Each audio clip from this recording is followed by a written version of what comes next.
2018년 5월 27일 하나님께서 저에게 주시는 말씀은 요한복음 1장 19절에서 28절입니다. 신약 142쪽 요한복음 1장 19절에서 28절 말씀을 봉독에 올리겠습니다. 유대인들이 예루살렘에서 제사장들과 레위인들을 요한에게 보내어 네가 누구냐 물을 때 요한의 증언이 이러하니라. 요한이 드러내어 말하고 숨기지 아니하니 드러내야 하는 말이 나는 그리스도가 아니라 한데, 또 묻되 그러면 누구냐 네가 엘리야냐 이르되 나는 아니라. 또 묻되 네가 그 선지자냐 대답하되 아니라. 또 말하되 누구냐 우리를 보낸 이들에게 대답하게 하라. 너는 네게 대하여 무엇이라 하느냐 이르되 나는 선지자 이사야의 말과 같이 주의 길을 곱게 하려고 광야에서 외치는 자의 소리로라 하니라. 그들은 바리새인들이 보낸 자라. 또 물어 이르되 네가 만일 그리스도도 아니요 엘리야도 아니요 그 선지자도 아닐진데 어찌하여 세례를 베푸느냐. 요한이 대답하되 나는 물로 세례를 베푸거니와 너희 가운데 너희가 알지 못하는 한 사람이 있었으니 곧 내 뒤에 오시는 그이라. 나는 그의 신발끈을 풀기도 감당하지 못하겠노라 하더라. 이 일은 요한이 세례 베풀던 곳 요단강 건너편 베다니에서 일어난 일이니라. 아멘. 전 영국 주재 북한 공사했던 태용호 씨가 최근에 자신의 북한의 삶에 대한 책을 냈습니다. 3층 서기실의 정원이란 제목입니다. 그때 마침 제가 한국에 있을 때라 광구에 책 출판했던 소식 듣고 책 사러 서울에서 제일 큰 서점에 갔는데 책이 없었대다. 그래서 전화하고 인터넷 다 뒤졌는데 대한민국에 책이 없더라고요. 다 팔렸어요. 출판하자마자. 그래서 순간적으로 책이 얼마나 내용이 좋길래 출판하자마자 다 팔렸는가. 그날 저녁에 가서 신문을 봤더니 어떤 분 사설에 이 책은 어쩌면 곧 판매 금지될 책이 될지 모르니까 빨리 사둬야 된다. 이래가 다 사갔다는 거예요. 그래서 제가 그러니까 더 궁금하잖아요. 그래서 온갖 노력을 기울인 끝에 비행기 타기 몇 시간 전에 누가 책을 구해줘서 가져가서 월요일부터 어제까지 그냥 한 주간 동안 한 550페이지 된 책 열심히 읽었습니다. 책은 아마 대략 3가지 정도의 초점으로 요약할 수 있지 않을까 그렇게 개인적으로 생각해 봤습니다.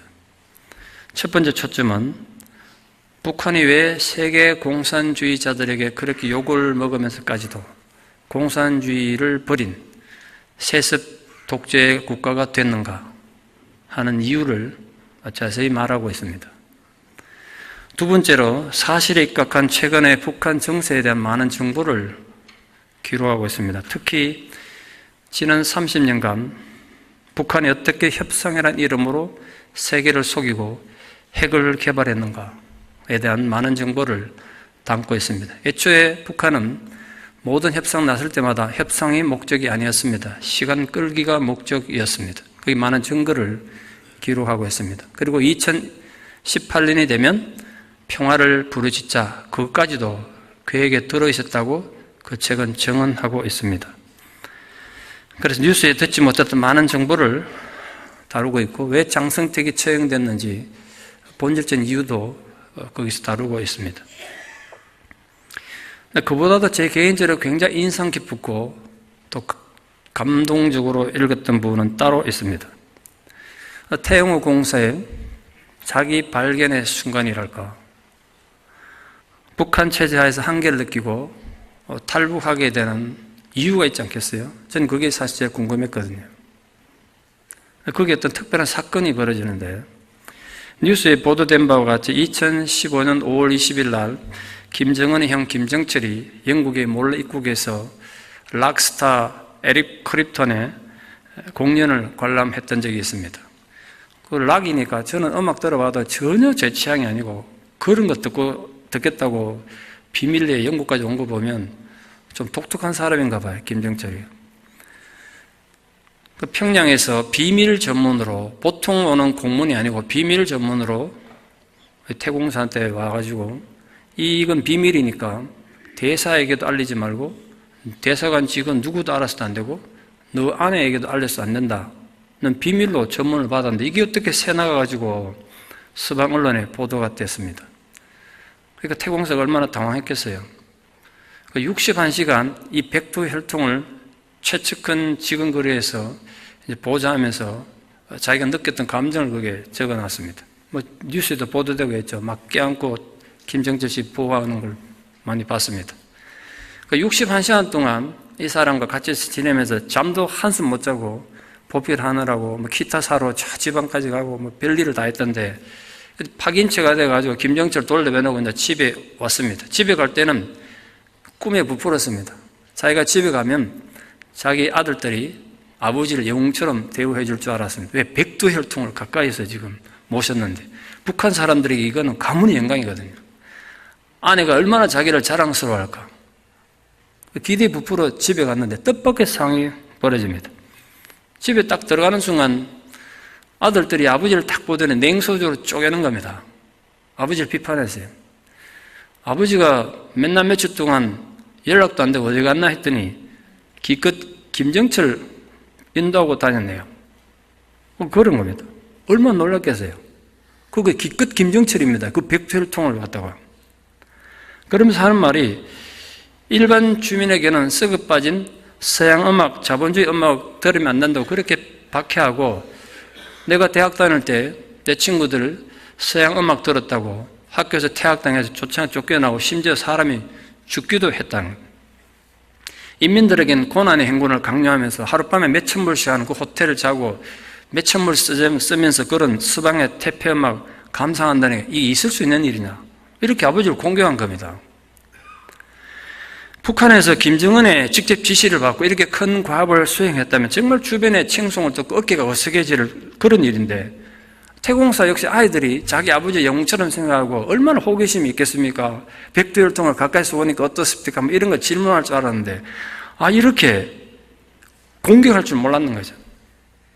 아버지도 몰랐는데 어느새 서양에서 교육받으면서 이 독재 체제를 비판하는 아이로 자란 겁니다. 아이들은 울분을 감추지 못했습니다. 태공사 아들들은 김씨 가문이라면 하나님처럼 바라보던 자신들과는 전혀 다른 세대가 되어간 아들을 그날 목격한 겁니다. 아내 또한 수고했단 말 한마디 안 하고 쌀쌀하게 대했습니다. 그 순간 자기가 정말 자랑스럽게 백두혈통을 모시고 다닌다고 61시간 동안 피곤한 적도 모르고 자랑스럽게 다녔던 게 너무 부끄러워졌대요. 이건 자랑할 일이 아니구나. 그 생각을 아들 앞에서 했다는 겁니다.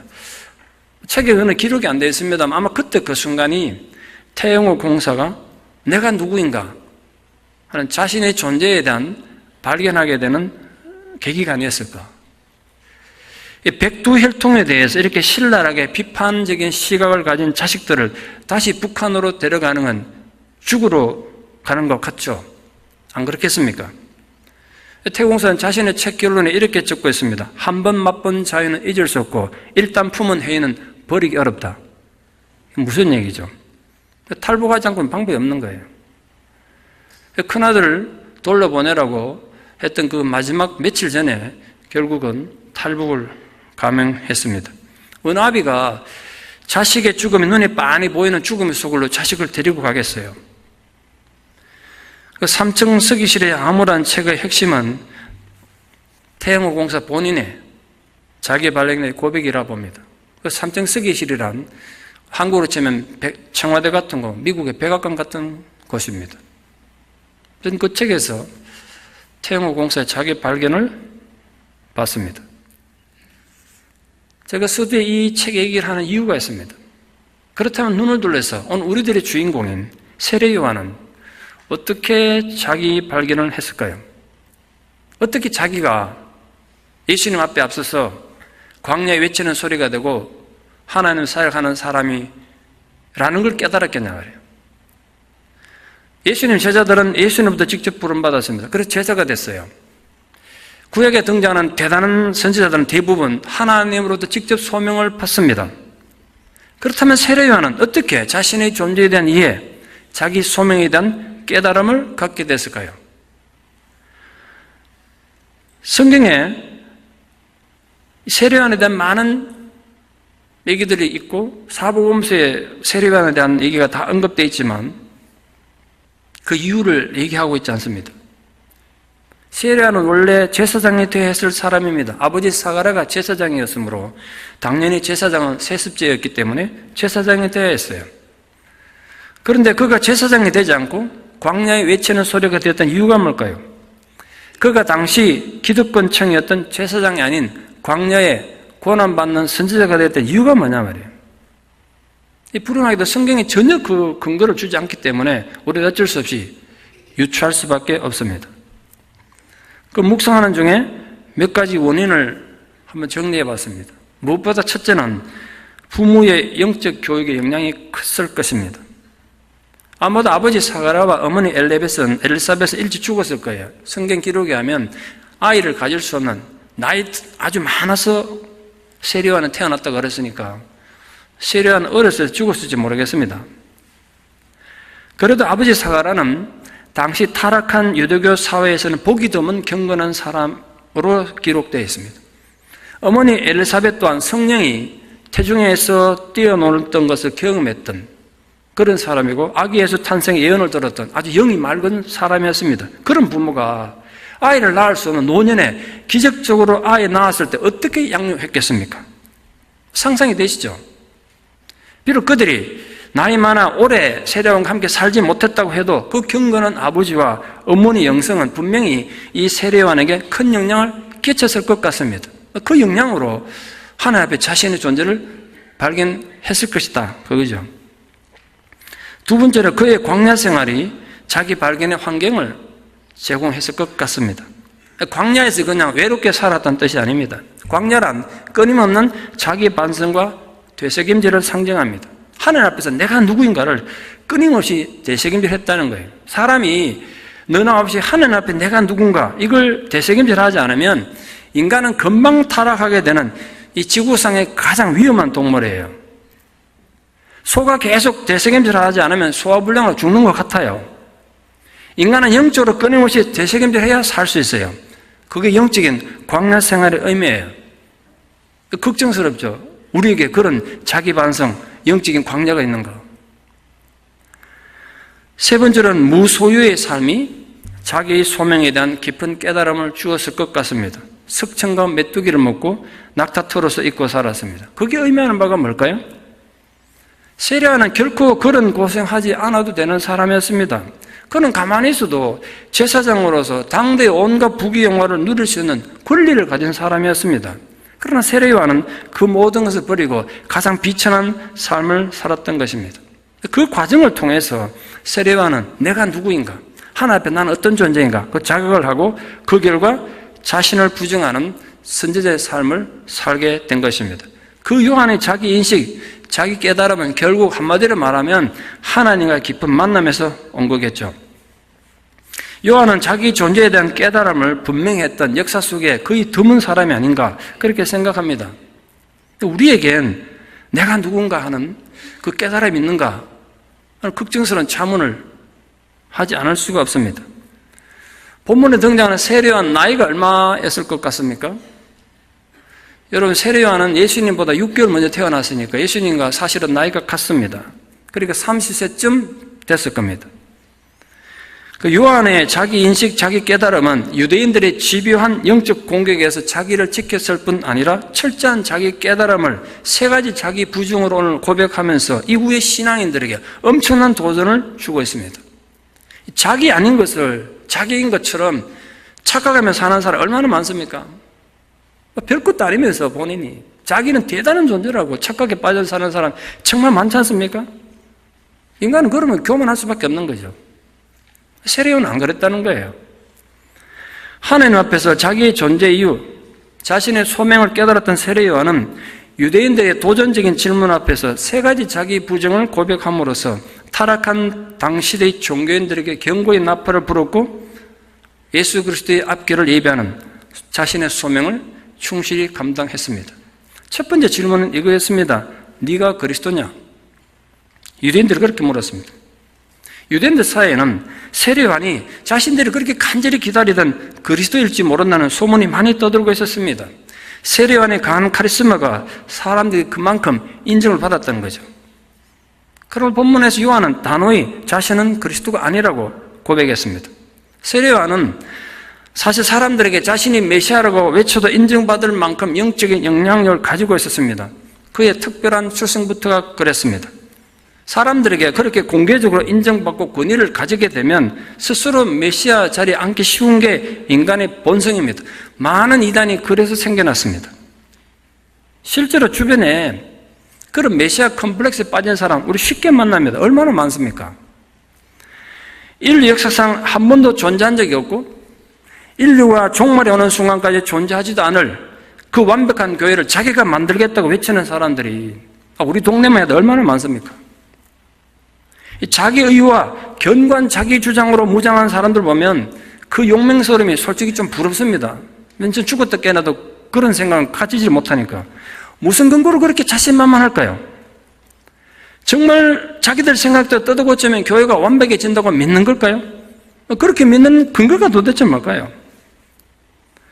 자신은 결코 메시아가 아니라는 자기 깨달음이 없기 때문에 하는 착각 아니겠습니까? 이건 세례 요한만의 문제가 아니라 예수를 믿는 모든 사람이 마주치는 문제예요. 우리는 메시아가 아니에요. 그러니까 절대로 완벽하지 않아요. 한 번만 생각해 보십시오. 완벽하지 못한 죄인들이 모여가지고 완벽을 요구하고 완벽을 꿈꾸는 자체가 얼마나 모순이고 우스개지신가? 거기 동의되십니까? 당시 모든 사람들에게 존경받고 신뢰받던 도덕적 우월성을 가졌던 세례 요한조차 그런 메시아 컴플렉스는 빠지지 않았단 말이에요. 그만큼 겸손하고 자기 한계를 분명히 깨달았던 겸손의 사람이었습니다. 소망하기는 우리에게도 그 진솔한 자기 한계에 대한 깨달음과 겸손한 자기 고백이 있기를 서로 격려하는 공동체가 되기를 축원합니다. 유대인들의 두 번째 질문은 이거였습니다. 네가 엘리야냐? 엘리야는 영웅적인 삶을 말합니다. 이스라엘 사람들은 누구나 엘리야가 죽지 않고 산채로 하늘나라 승천한 걸 다 알고 있습니다. 그래서 언젠가 때가 되면 그 엘리야가 다시 와서 세상을 새롭게 할 것이라는 것을 기대하고 있었습니다. 실제로 말라기 4장 5절에는 메시아가 오기 전에 하나님께서 엘리야를 보낼 것이라고 예언했습니다. 그런 영웅적 존재가 오면 세상이 바뀔 거란 거예요. 요한은 자신은 그런 영웅적 존재가 아니라고 분명히 고백하고 있습니다. 아주 역설적이게도 이후 예수님께서 세례 요한을 하나님 보내신 엘리야였다고 선언하셨습니다. 세상이 타락하고 인간들 어리석어서 눈앞에 엘리야를 두고도 깨닫지 못했다고 비판하셨습니다. 정작 세례 요한 본인은 자신의 의미를 그런 영웅적인 데 두지 않았습니다. 자신은 엘리야 같은 영웅이 아니라고 그렇게 고백했습니다. 그러나 주님은 세례 요한이 엘리야였다고 인정하셨지 않습니까? 그게 감동적이지 않습니까? 자기에게 충분히 자격도 있고 권한이 있으면서도 나는 그런 존재가 아니라고 스스로 낮출 때 주님이 우리를 높여주시는 겁니다. 세 번째 질문은 그거였습니다. 그 선지자냐? 그냥 선지자가 아닙니다. 그 선지자예요. 정관서 들어가 붙었어요. 그 유대인이라면 누구나 아는 그 선지자냐? 모세가 죽기 전에 예언하기를 나 죽고 나면 하나님께서 나 같은 선지자 하나를 우리 가운데 일으켜서 너희를 인도할 것이라고 예언했습니다. 바로 그 선지자 말이에요. 유대인들은 고대로부터 바로 그 선지자를 기다려왔습니다. 요한에게 모세가 예언한 하나님의 보내심 받은 바로 그 선지자가 너냐? 이렇게 물었다. 그 정도는 대답할 수 있지 않습니까? 나 그 사람이라고. 그러나 요한은 자신은 그런 존재가 아니라고 고백했습니다. 자기 존재에 대한 분명한 인식을 스스로 하고 있었기 때문에 자기 부정을 할 수 있었던 겁니다. 일주 전에 제가 저희 신학교 졸업하고 평생 한 번 있는 홈커밍 데이를 갔습니다. 저희 학교가 원래 개교 117주년 되는데 제가 86개거든요. 전 세계에 흩어지는 86개들이 한 자리에 모여서 헌금 모아서 한 1억 4천만 원쯤 모아서 학교 장학금도 주고 예배를 인도하는 그런 자리였습니다. 근데 제가 몇 가지 사실이 저를 정말 당혹스럽게 하고 황당하게 만들었습니다. 첫 번째가 뭐냐면 도착했더니 명찰을 쭉 만들어놨는데 화면이 보입니까? 너무 작아서 안 보이네요. 이름 박상관 해놓고 시모교회를 미국 선교사 이래 적어놨더라고요. 근데 내가 이거 한참 보고 내가 미국 선교사다. 웃고 말았거든요. 문제는 물론 외국에서 오지에 나가 선교사님들이 동기 중에 많더라고요. 그분 수고한다고 강대상에 처음 나오라 그래가지고 박수도 쳐주고 뭐 그늘봉도 주고 그러는데 저보고도 나오란 거야. 친구들이 박 목사 나가 그래. 내가 웃으면 나도 선교사냐? 그래 웃고 나왔어. 내가 앞에 서서 그때 무슨 생각이 그때 깨달아졌냐면 그렇구나. 이민교회라는 건 교회가 아무리 크든 아무리 목회를 잘하든 상관없이 적어도 한국에 있는 내 동료 목회자들은 미국이라는 곳은 힘든 곳이니까 선교지라고 생각하고 있구나. 그들 눈에 나는 선교사였다는 거예요. 저는 한 번도 내가 선교자라는 생각을 해본 적 없어요. 근데 이번에 가서 내가 누군지를 깨닫고 왔습니다. 여러분, 저는 이 자리에 선교사로 서 있습니다. 선교사 한번 보십시오. 여기. 엄청난 깨달음이었어요. 그렇구나. 이들이, 나는 내가 혼자 미국 온 줄 알았는데 이게 아니고 수많은 수백 명의 내 동료들은 나를 선교사로 여기서 보냈구나. 지금도 선교사라 바라보고 기다리고 있구나. 엄청난 도전을 제가 받은 겁니다. 내 자신에 대한 재발견을 한 거죠. 이 세례 요한의 자기 깨달음, 자기 위치 선정은 신앙인으로서 우리가 서 있어야 될 자리에 대한 겸손함의 극치를 보여줍니다. 자기 존재 의미, 자기 신앙의 본질, 자기 헌신과 사역의 핵심은 자기를 드러낸 데 있는 게 아니었습니다. 남들에게 자기를 인식시키고 인정받는 데는 세례 요한은 전혀 관심이 없었습니다. 두 번째로 그와 정반대로 자신에 대해서 전혀 깨닫지 못한 인간들이 등장합니다. 유대인, 제사장을 포함한 레위인들, 제사장 역시 레위인이니까, 그리고 바리새인, 오늘 본문에 등장하는 종교성이 탁월했던 3대 부류의 사람들입니다. 그런데 그들은 자신들의 존재를 전혀 깨닫지 못한 대표적 사람들입니다. 정말 이상하지 않습니까? 누구보다 종교성이 강했고 누구보다 신앙적인 열심이 강했는데도 왜 그들은 끝내 자신들의 존재 의미를 깨닫지 못했을까요? 이유는 단순해요. 하나님 앞에서 자기를 못 본 거예요. 껍질을 깨는데 실패한 겁니다. 자기들끼리 모여가지고 자기들은 신앙 좋다고, 자기들은 거룩한 존재라고 집단 사고에 빠져 있었는지 모르겠습니다만 그 집단 사고의 함정, 집단 사고의 무서움을 보여줍니다. 누구도 진실을 보지 못하고 자신들은 정의롭다는 집단적인 함정에 빠졌던 거예요. 마치 애꾸는 나라의 비극을 보여주는 것 같습니다. 그 마치 세례 요한은 애꾸는 나라에 두 눈 가진 자였습니다. 이들을 생각하면서 제가 이런 반성이 생겼습니다. 그렇다면 우리는 자기에 대한 이해 수준이 어떤가? 우리는 어느 수준에서 우리 자신을 이해하고 있는가? 우리는 껍질을 깼는가? 우리는 위선의 탈을 벗은 자들인가? 진정 자기를 발견하고 자기 한계를 발견한 자들만이 주님의 소명에 눈을 뜨는 것입니다. 그래서 제가 정말 간절한 마음으로 여러분에게 질문을 던질 거거든요, 지금부터. 그러면 마음속으로 정확하게 좀 대답해 주시기를 바랍니다. 여러분 담임 목사님 박상현 목사는 겸손하다, 교만하다 어느 쪽입니까? 아주 똑똑하다, 무식하다. 철저한 하나님께 살아왔던 하나님 사람이다, 아니면 세상적으로 타락한 인간이다. 어느 쪽입니까? 이제 지금 투표를 할 거거든요. 생각 깊이 하십시오. 결론 내렸습니까? 이제 똑같은 질문을 자기 자신에게 한번 던져보기를 바랍니다.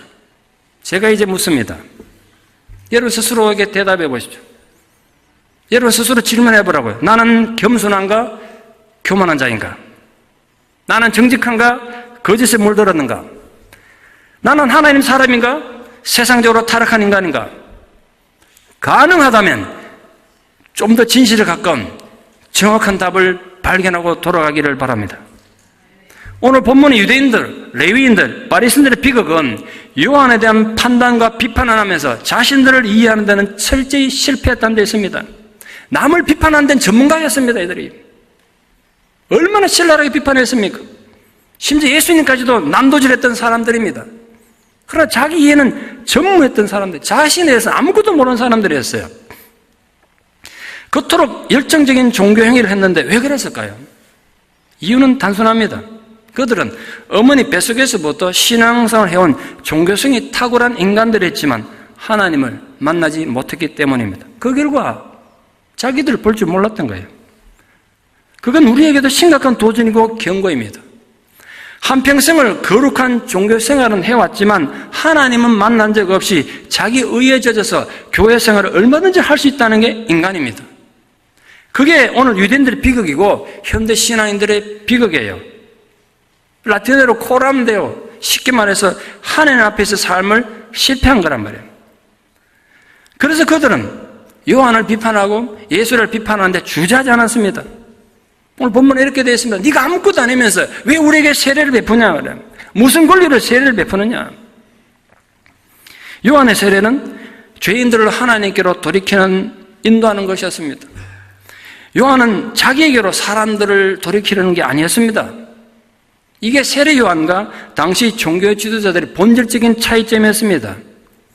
사람들은 이끄는데 하나님께로 인도하는 것과 자기에게로, 인간에게로 인도하는 건 본질적으로 다르잖아요. 숱한 이단들이 또는 일어난 대형 교회들의 실패한 이유가 여기에 있습니다. 사람은 많이 불을 모았는지 모르지만 그 사람들을 하나님께로 인도한 것이 아니라 지도자 자기에게로, 인간에게로 성도를 끌어모았습니다. 요즘 세상을 시끄럽게 하는 대형 교회들의 문제, 이재록 같은 이단들의 문제가 바로 여기 있는 거 아닙니까? 그런데 세례 요한은 자신의 존재 의미를 어떻게 깨달았나 보십시오. 주님의 신발끈을 푸는 일도 감당할 수 없는 존재라고 말했습니다. 유대 지역은 모래 먼지가 많은 지역이라 외출하고 돌아오면 반드시 손과 발을 씻어야 합니다. 특히 손님이 집에 올 때는 그 집의 가장 천한 노예가 손님의 신발을 벗기고 신발끈을 풀고 발을 씻어주는 풍습이 있었습니다. 그러나 유대 사회에서는 자신의 스승, 자신의 랍비라도 랍비의 신발도 건드리면 안 되는, 랍비의 신발도 푸는 일은 하지 않았습니다. 왜? 그건 하찮은 노예가 하는 일이었기 때문에. 그런데 오늘 세례 요한은 자신은 자기 뒤에 오시는 분의 신발끈 푸는 것조차 감당할 수 없다고 하면서 자신을 노예보다 못한 자로 표현했어요. 인간이 더 이상 겸손하게 자기를 표현할 수 있는 방법 없다고 생각해요. 이보다 어떻게 더 겸손하게 자기를 표현하겠어요? 자기는 노예보다 못한 존재인데. 이 세례 요한의 자기 위치 설정, 자기 신앙의 가치 의미를 주님의 신발끈 푸는데도 자기 없는 걸로 떴단 말이에요. 예수 안에서 자기 깨달음, 자기 깨우침, 자기 비움의 극치를 보여주었습니다. 우리에게 이 자기 발견과 자기 비움이 있는가? 자기 비움이 있냐 말이죠. 우리는 우리 신앙의 가치를 어디에 두고 있습니까? 우리 신앙은 어떨 때 희열을 느낍니까? 남들에게 인정받고 박수받을 때입니까? 아니면 내가 종이 되어 남의 신발끈을 묶을 때입니까? 이번에 한국의 신학교를 방문할 때 정말 나를 또 당황했던 사건이 그 뒤에 벌어졌습니다. 예배 마치고 다른 행사하기 전에 학교를 투어시켜줬습니다. 30년 전하고 학교가 엄청나게 변했더라고요. 제가 학교 다닐 때만 해도 학교가 돈이 없어가지고 정말 초라한 건물이었는데 제가 웬만한 대단한 세계적 신학교를 다 다녀봤는데 제가 첫 느낌 딱 이거였어요. 그 친구들하고 그래서 이 정도면 전 세계 어디 내놔도 뒤지지 않을 신학교다. 엄청나게 변했더라고요. 이런 상황에서 내가 공부 다시 한번 해봤으면 좋겠다. 그런 생각이 들 정도로 너무나 발전해 있었습니다. 문제는요, 제 구두가 지금도 똑같은 구두를 신고 있는데 끈으로 된 구두거든요. 이게 미끄러워서 걷다 보면 나의 의지와 관계없이 끈이 자꾸 풀려요. 그날도 걷다 보니까 끈이 풀렸더라고요. 그것도 지금 수백 명이 줄지어 가는데 그 안에 묶기가 힘들어서 그냥 가고 있었어요. 근데 저와 같이 신학교 3년 동안 같이 아차서 놀아서 같이 기도, 같이 공부하던 제 친구 목사가 저보고 박 목사 신발끈 풀려서 이랬어요. 여러분, 옆에 사람 신발끈 풀렸던 거 봤습니다. 그럼 주로 어떻게 합니까? 신발끈 풀려도 지적해 주잖아요. 묶으란 거예요. 위험하다고. 근데 그 목사님 그 다음 말에 저를 충격에 빠뜨렸어요. 목사님 이렇게 말씀했어요. 박 목사 신발끈 풀려서 멈춰봐. 내가 묶어줄게. 이러더라고요. 제가 너무 당황이 돼가지고 아니야 본능적으로 아니야 내가 묶을게 이러고 내가 신발끈을 묶었습니다. 그리고 걸어가면서 계속 생각했습니다. 전 평생 수많은 사람들의 신발끈이 풀린 걸 봤습니다. 그리고 신발끈 풀렸다고 지적했습니다. 지적질하면서 살은 거죠. 한 번도 내가 당신의 신발끈을 묶어줄게 이렇게 살진 못했다고 해요. 전 그렇게 살지 못했었어요. 그래서 제가 충격받은 거예요. 여러분 어떻습니까? 우리 평생 살아오면서 수많은 사람들의 신발끈 풀린 거 보지 않습니까? 그 신발끈 묶으라고 잘못하면 넘어질 수 있다고 늘 지적질하며 살았죠. 상징기 표현입니다. 당신한테 지금 이런 문제가 있다고 우리 지적질 하잖아요.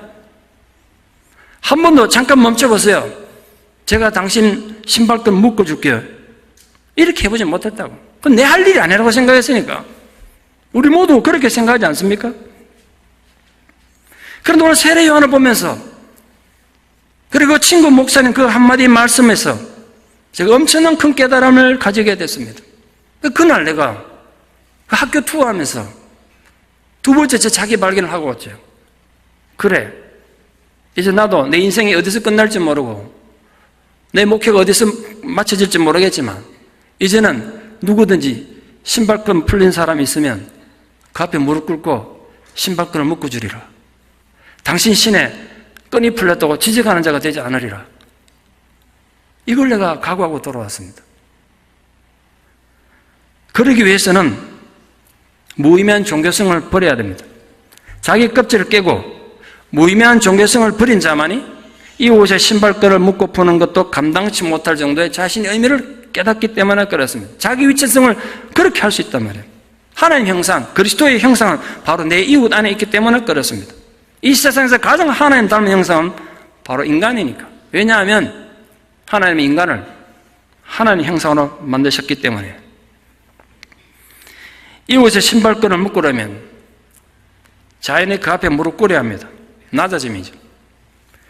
더러운 걸 손으로 만져야 합니다. 자기 비움입니다.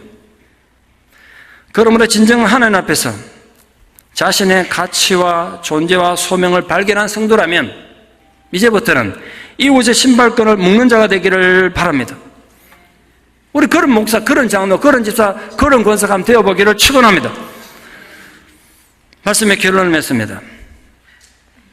늘 바닥을 기어다니며 살아야 되는 거북이는 자기 삶에 늘 불평이었습니다. 나는 왜 이렇게 평생 바닥을 기어야 하는가? 가끔 하늘 위로 날아가는 새들을 보면서 저 새들이 얼마나 좋을까? 나도 저렇게 하늘 날았으면 좋겠다고. 그럼 한이었겠다고. 늘 자기의 삶에 불평이었습니다. 그러다 어느 기가 막히는 생각을 하나 해냈습니다. 독수리를 찾아가가지고 독수리 힘이 좋으니까 자기 안고 한번 날아가자는 거예요. 하늘 날아가자는 거예요. 독수리가 처음에는 거부하다가 거북이가 하도 애걸 하니까 할 수 없이 독수리가 거북이를 안고 날았어요. 거북이가 처음 하늘 올라가 보니까 정말 신천지가 펼쳐졌습니다. 예전에 땅에 기든 생활이 끝났습니다.